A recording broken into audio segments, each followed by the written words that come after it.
আমার কাছে কিন্তু এই সরকার আপদকালীন সরকার। এই আপদকালে যে সরকার দায়িত্বে আসছে এমনিতেই চারপাশের ধাক্কা সামলাতে সামলাতে সে চরকি নাচন নাচতেছে, মরার উপর খাড়ার ঘা মেরে লাভটা কি হইতেছে? যে শ্রম, রিসোর্স, সময় তারা অন্য কাজে লাগাইতে পারতো সেসব খরচ হচ্ছে এই অস্থিতিশীল অবস্থা সামলাইতে।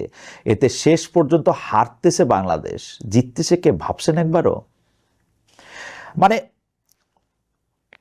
আমার কাছে কিন্তু সবসময় মনে হইতেছে যে বাংলাদেশ হারতেছে, কিন্তু যারা এটাতে বেনিফিশিয়ারি হইতেছে তারা আসলে কারা, তারা কোথায় থাকে? আমি মানে তারা বাংলাদেশ যদি ফেল করে, বাংলাদেশ যদি আসলে ভালো না থাকে, তাহলে লাভটা কার? দেখেন, 25 অক্টোবর সনাতন জাগরণ মঞ্চ যে মহাসমাবেশ অর্গানাইজ করলো লালদিঘির মাঠে, আর তাতে হাজার হাজার মানুষ জড়ো হলো, এর কারণ কি? যদি সাধারণ হিন্দুরা অনুভব করতে পারত যে একজন বাংলাদেশি নাগরিক হিসাবে তাদের অধিকারের জায়গাটা ঠিক আছে, তাহলে কিন্তু তাদের এখানে যুক্ত হওয়ার ইচ্ছা হতো না। যেহেতু তাদের মনে একটা পলিটিক্যাল আদারনেস এর বোধ জন্মিয়েছে, তাদের মনে হচ্ছে তাদের কথা শোনার কেউ নাই, তারা অসহায়, সেই জন্যই যারা আশ্বাস দিচ্ছে তারা তাদের সাথেই মিলতেছে। ইসলামী মৌলবাদের সাথে উনাদের শুধু ধর্ম ছাড়া যে কোনো বিষয়ে পয়েন্টে মিল। পত্রিকার অফিসের সামনে গরু জবাইয়ের ইন্ধন যারা দিতেছেন, 0 পয়েন্টে জাতীয় পতাকার উপর ইসকনের গেরুয়া পতাকা উড়ানের উস্কানিও, ইসকন আর উস্কানি, মাই গড, এই পয়েন্টে জাতীয় পতাকার উপরে ইসকনের গেরুয়া পতাকা উড়ানের উস্কানিও একই জায়গা থেকে আসতেছে বলে আমার মনে হয়। কথা হলো, সরকার কেন, একটু পুরোনো কথা আসি, সরকার কেন চিন্ময় কৃষ্ণ দাসকে গ্রেপ্তার করলো? তারা কি মনে করতেছে ইসকনের ঘাড়ে আওয়ামী লীগ শহর হয়েছে? হইতেই পারে। অবশ্যই ইসকনও উনাকে ঘাড়ে নিতে আসলে রাজি না। তারা কিন্তু সংবাদ সম্মেলন করে বলতেছে গত জুলাই মাসে, অর্থাৎ যখন হাসিনা শাহী ক্ষমতায়, তখনই গত জুলাই মাসে সংগঠনের নিয়ম না মানায় এবং অভিযোগের ভিত্তিতে তারে বের করে দেওয়া হয়েছিল। এই গ্রেপ্তারের মাধ্যমে কি ভারতকে কোনো মেসেজ দিতে চাইল সরকার? ভারত যেহেতু কোনো রকম আলোচনায় বসতেছে না, এই গ্রেপ্তারের মাধ্যমে কি এক ধরনের চাপ সৃষ্টি করার চেষ্টা ছিল?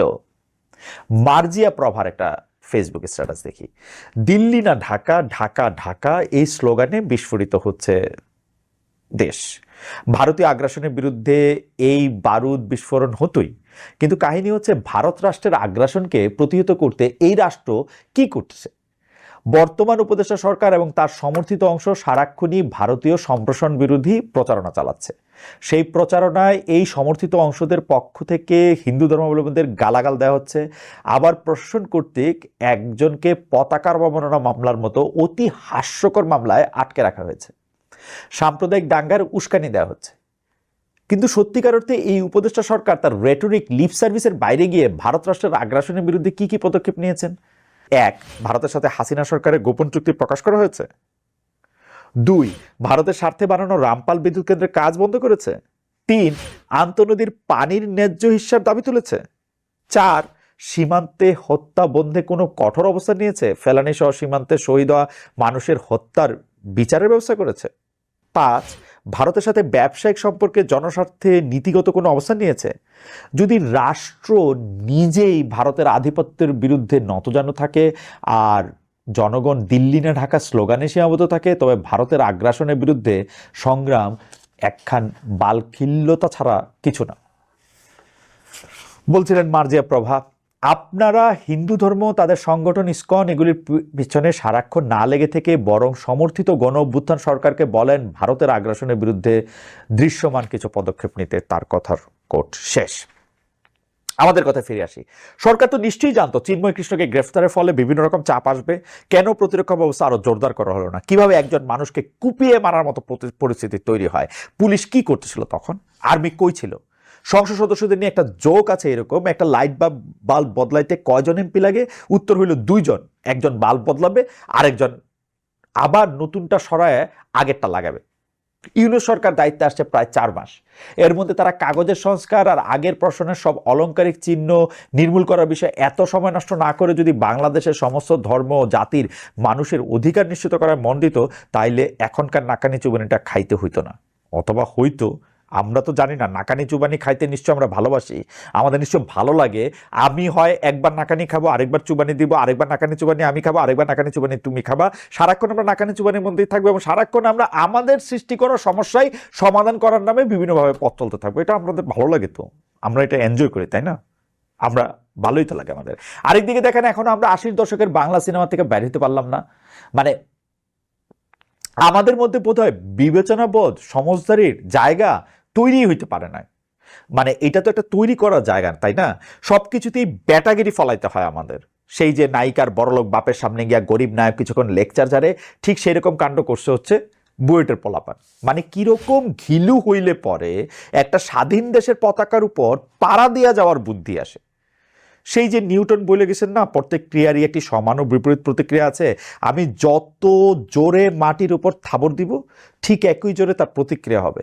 ভারতের পতাকার উপরে পাড়া দেওয়ার প্রতিক্রিয়ায় কলকাতায় বাংলাদেশ ডেপুটি হাই কমিশনের সামনে বঙ্গীয় হিন্দু জাগরণের লোকজন বাংলাদেশে পতাকা পুরাইছে।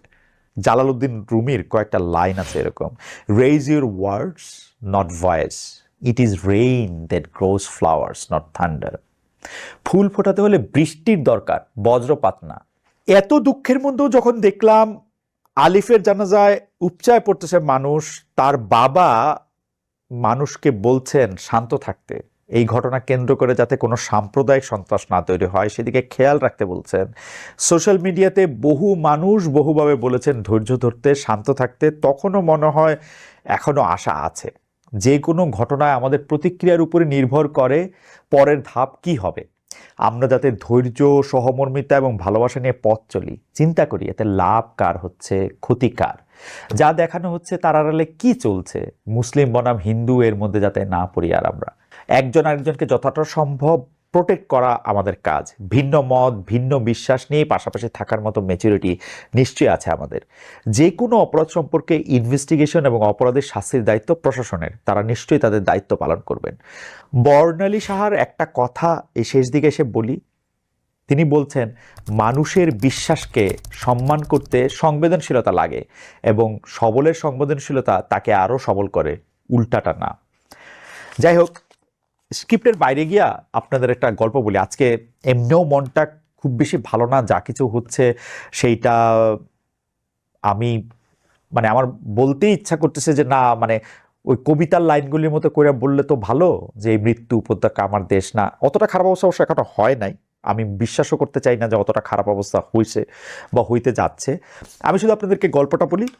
সেই গল্পটা হচ্ছে এরকম যে এক বন্ধু বান্ধবদের আড্ডায় একজন এসা সারাক্ষণ তার মানে আছে না এরকম একটা কথা সে বারবার বলতো, সে সবসময় বলতো, যে গল্পই তাকে বলা হোক সে বলতো যে এর চেয়েও খারাপ হইতে পারতো।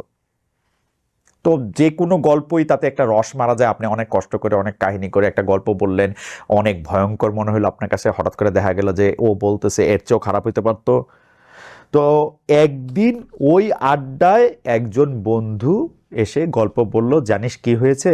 ওই দিন আমাদেরই বন্ধু সুমন, সে ঘরে ফিরে তার স্ত্রীকে তার বন্ধুর সাথে, বন্ধু রাজনের সাথে অন্তরঙ্গ অবস্থায় দেখে রাগের চোটে স্ত্রীকে গুলি করেছে, রাজনকে গুলি করেছে, নিজেও গুলি করে আত্মহত্যা করেছে। এখন ওই যে বন্ধু, সে বলতেছে এর চেয়েও খারাপ হইতে পারতো। এখন সবাই মিলে তাকে চেপে ধরছে, 3টা লোক এখানে ইনভলভ, 3টা লোকই মারা গেছে, এর চেয়ে খারাপ আর কি হইতে পারতো? তখন ও ওই ওই ওই এর চেয়ে খারাপ হইতে পারতো বন্ধুটা বলতেছে, ঘটনা কি বারের? তখন জবাব আসলো, ঘটনা তো হচ্ছে মঙ্গলবারের। তখন ওই বন্ধু বলতেছে, ঘটনা যদি শনিবার ঘটতো তাহলে তা আমি মারা যেতাম। সুতরাং এইটা বিশ্বাস করেন যে সবকিছুই এর চেয়েও খারাপ হইতে পারতো। তা আমরা আশায় বুক বাঁধি, আগামী সপ্তাহে আবার দেখা হবে।